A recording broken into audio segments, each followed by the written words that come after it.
quality product by Khadim's Milk Foods, Sahiwal. अस्सलाम वालेकुम। आप देख रहे हैं के न्यूज़ चैनल इंटरनेशनल। यूट्यूब पर हमारा चैनल सब्सक्राइब कीजिए और रहें दुनिया भर की खबरों से बाखबर। रुख करेंगे साहिवाल का।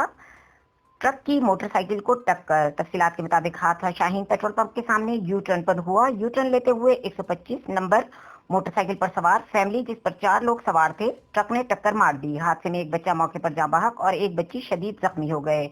1122 को कॉल करने पर फौरी गाड़ी मौके पर पहुंच गई और बच्चा एक्सपायर होने की तस्दीक कर दी गई। जख्मी बच्ची को लेकर सिविल अस्पताल मुंतकिल कर दिया गया। यह हादसा पाकपतन बाईपास साहिवाल पर वाक़ा हुआ, जिसके नतीजे में 2 साला बच्चा जिंदगी की बाजी हार गया और एक बच्ची शदीद जख्मी हो गई। ट्रक लाहौर से मुल्तान की तरफ जा रहा था। बाईपास यू टर्न लेते हुए मोटरसाइकिल 125 को टक्कर मार दी। ट्रक ड्राइवर ट्रक को भगाकर ले जा रहा था कि पेट्रोलिंग पुलिस हाईवे 92L की गाड़ी ने ताकुब करके थोड़े फासले पर ट्रक ड्राइवर को ट्रक समेत हिरासत में ले लिया। गाड़ी में मौजूद सरफराज शफकत और ड्राइवर मौजूद था। पेट्रोल पुलिस हाईवे के सरफराज शफकत इंचार्ज ने ड्राइवर को गिरफ्तार करके हवालात में बंद कर दिया और बकाया कार्रवाई के लिए थाना कल्ला मंडी को इत्तला कर दी गई।